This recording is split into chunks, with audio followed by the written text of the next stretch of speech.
Welcome back, Chappelle. All right, attempt number 2, because this is the second time I've tried to make this flip, and I made a boss one earlier, but then I forgot to hit record, so technically I didn't make anything. I was just sitting in an empty room talking to my computer for no apparent reason. Now, anyway, so I believe we're going to end up getting to about this point in class, right? We're getting to the point where we're talking about like Vasco da Gama and his voyages and the Portuguese and why they ended up having to go around Africa and da-da-da-da-da. So we're like getting into a lot of the cause and a lot of the whys, which is super important to understand because it's not like a bunch of Portuguese and Spanish people just stepped up one day and they were like, hey, well, let's go out there. That's not how it works, right? So getting into it, though, quick declamatory statement. You should have already started your work on your study guide. Just to give you a heads up, this is the Reformation and Expiration.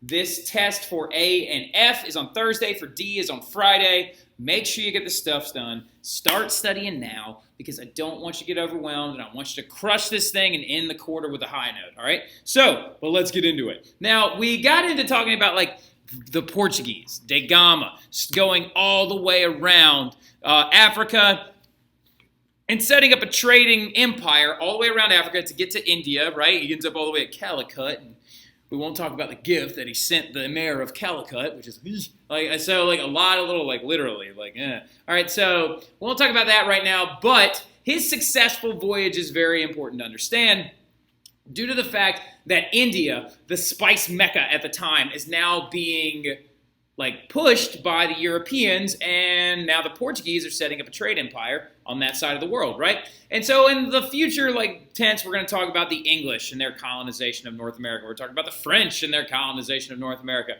We're going to talk about a lot of these different types of people, but just to get into it right now, we're going to focus on somebody else. If you thought for a second that Portugal was going to be like the big ticket winner in this entire exploration game, they did have a competitor, all right? So, as we know, the Italians had no point in actually exploring the edges of Africa because they were already getting all their goods from the Arabs coming out of Istanbul and even earlier on in the Byzantine, right? So they're fine, doing great. We know that like England and France were busy having wars with each other. The 100 Years' War had just ended around the time that the Portuguese had started exploring. So what's the next one? Like, who's gonna be the other one? Who's gonna be the other one that like decides to get into this trade market and like really, really lock it down? The Holy Roman Empire has no interest, nor do they have any ports. So it leaves just one country that was getting a lot stronger as time went on. That's right, it's the Spanish. All right, so Columbus is gonna sail for Spain. Now, some of y'all really need to understand like the groundwork real quick. Don't be muting this right now. Don't. Even if I'm on closed caption, hey, don't do it. Unmute it, all right? So make sure you know that Columbus is going to sail for Spain, yes. But another influential part and very, very important piece of this entire thing is understanding who he sailed for, all right? So Ferdinand and Isabella are the leaders of Spain during a period that was very traumatic, all right? Coming out of the Middle Ages, okay, and going into the Renaissance period and the Reformation and the 1400s, finally wrapping up was this thing started by Ferdinand and Isabella's families called the Reconquista, all right? So the Reconquista. Because here's the thing. The Muslims had actually locked down Reconquista map, all right? So the Muslims had locked down most of Spain during the entirety of the Middle Ages, right? So if we look at this real quick, in about 1100, okay, there they are. All right, so in about 1100, you've got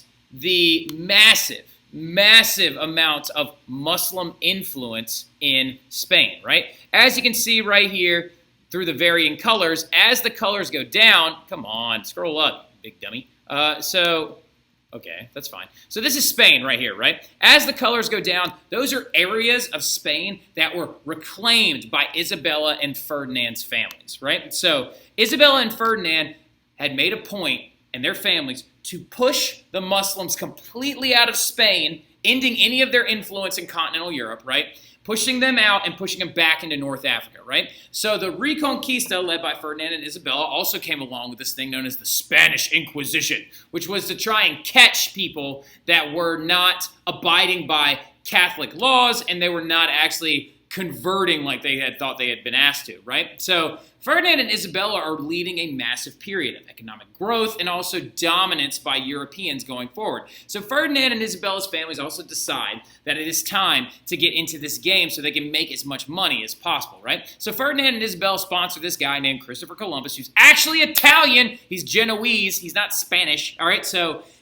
ironically enough, though, he had asked several people for this money before, so let's back it up. So we know that Ferdinand and Isabella have pushed the Muslims successfully out of Spain, the Reconquista, and then, make sure you have the Reconquista and the Spanish Inquisition down. The Spanish Inquisition was, of course, to fight the conversos. But Christopher Columbus was this guy, right? He was an Italian sailor. He was from a place called Genoa, right? And he had gone to several different governments with an idea, right? He was like, so this is all about getting to India, all right? Everybody wants to get to India.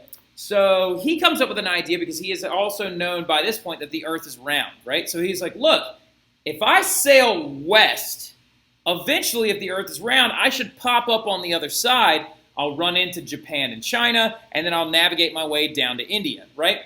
Which would have been a great idea, Columbus, except you didn't realize that there are two gigantic continents standing in the way, right? So Columbus actually gets the funding from the Spanish under Isabella and Ferdinand, really much more under Isabella because she actually was running the show at the time. Ferdinand was not nearly as authoritarian as his wife.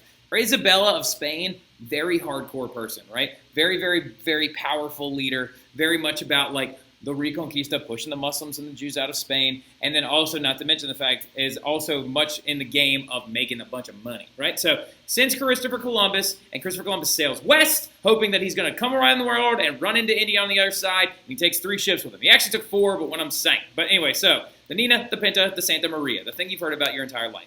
Now, after about 3 months, Columbus lands in the Caribbean. He does not hit Plymouth Rock, thank you very much. He does not end up in the United States of America, thank you very much. He ends up in the Caribbean, specifically the Bahamas. All right, so jot that down, the Bahamas, in August of 1492. All right, so upon his arrival, he thought that he was in India/Japan/China. Apparently Columbus had dreams of showing up on the coast of Japan or China, and the Great Khan would be waiting for him, right? The Khan, the leader of the Mongols, would be waiting for him to welcome him with open arms and to begin a trading negotiation platform with him and the powerful Spanish, now growing empire, right?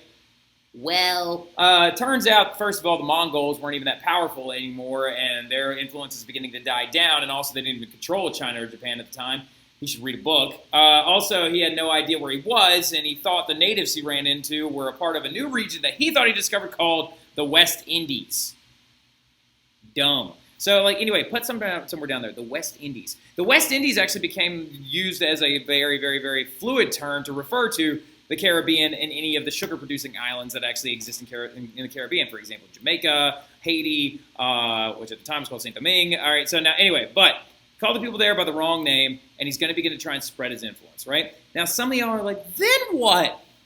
You don't need to know about then what yet. What we're trying to understand now is the European, discovery, quote-unquote, of North and South America right before the semester ends, right? So as you can tell, they're bringing Christianity with them, right? They're going to have major influence and impact on the native populations of North and South America. They're going to call them by the wrong name a lot. There's going to be a lot of tragedy and disease. But what we need to understand now is how the Europeans are kind of making a map of the world, right? So that the Portuguese and the Spanish are kind of exploring and discovering, to the European perspective, new areas, new wealth, new growth, right? So speaking of new growth, if Spain has just successfully discovered 2 brand spanking new continents that are probably full of great resources and a lot of money-making stuff, don't you think a lot of the other Europeans are going to want to get in on this action? Well, particularly, one guy realizes, I got to prevent that. Y'all ever seen the episode of Full House where, DJ and Stephanie draw a line down the middle of their room, and they're like, this is your side, and this is my side. Don't touch my stuff, right? How rude. Yeah, parents, if you're watching this right now, I know that's a throwback. And I know you guys know that episode, but still. So much like that, the Pope at the time, Alexander VI, decides that he is going to draw a nice pretty line right down the middle of these new maps that are being drawn, right? He decides to put it at 46 degrees north and 37 degrees west. And he's like, you know what? This is the line of demarcation, right? AKA the Treaty of Tordesillas, which is going to split the world in half, and it's going to make it so the Portuguese get the right, which includes India and the old world, and Spain is going to get the left side, or the west, which includes the new world, which they didn't even realize how big it was at the time, right? So why would he do this? Why? To prevent these two very Catholic countries from going to war with each other. Because if they prevent war between the two of them, that means that the more money is going to be made by these countries, the more money that's going to be made by the Catholic Church, right? So this is under Alexander VI, which is the same guy that preceded Julius II, which is the same guy that paid for Michelangelo's Sistine Chapel. So as you can tell, Renaissance, Reformation, Exploration, all happening at the exact same time, right? So now, as you can also see from the original line drawn by Pope Alexander VI, which was actually at 38 degrees west in 1493, and then move over to 46 degrees and 37 at west by 1494, it cut off the tip of Brazil, which allowed for the Portuguese to go colonize there at one point, which is why everybody in Brazil speaks Portuguese. All right, so anyway, now, so just to give you a heads up. Then you've got this guy, Amerigo Vespucci, right? So Amerigo Vespucci is considered one of the guys he's a map maker, right? He's a cartographer. He's considered one of the guys that mapped some of the land in the new continents. Funny enough, he didn't map that much of it, but he is the first one to notice one clear thing. Put a star next to this and write it down. He's the first one to notice that it's two new continents, not just two large islands. All right, so Amerigo Vespucci is going to discover the fact that these are two whole new continents. They're gigantic. We got to map these bad boys. And upon this discovery, he is credited with having these continents named after him, in the feminine version anyway. Because a lot of times new maps, continents, new maps that were made, new islands that were discovered were 9 times out of 10 named after female gods or goddesses, usually from ancient Greece or Rome. And so they take his name, Amerigo, and they make the feminine form of it, America, and now it's called North and South America, right? Because he is the cartographer that discovered it's going to be 2 new continents, right? He didn't discover the continents, he just discovered it's going to be 2 new ones. And then you have a Portuguese man by the name of Ferdinand Magellan, all right? Ferdinand Magellan is very, very important. He's the first guy to circumnavigate the world, or at least he's given credit for it. Now, he didn't do it because he died halfway through. All right, so anyway, now, really, really quickly, see this purple line right here that goes right down here next to South America, bounces around, goes through this area right here, which has a name. I can never remember what it is, and I want to say it's called Cape Horn, but I don't know. Pretty confident it is. But he goes all the way past this, right? And he ends up in this area over here known as the Pacific, right? Now, it wasn't called the Pacific before he got there, though, all right? So Ferdinand Magellan goes all the way down here, bounces around, and goes all the way down around South America, right? He almost dies and almost loses his boat to like a mutiny as well as storms down here around this cape at the southern tip of South America, right? And then he ends up in this body of water out here.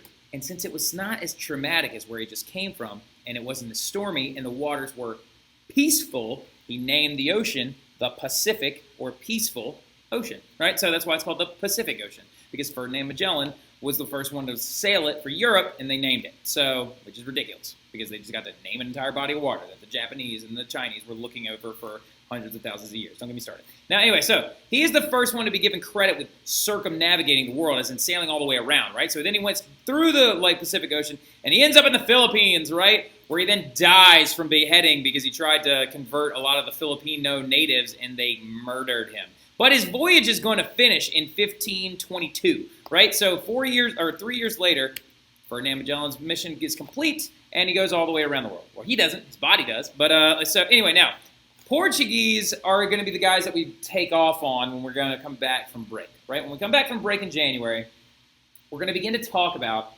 how the Europeans have now opened up a door. And that door is now going into a massive new period of economic and military dominance by a lot of European cultures, right?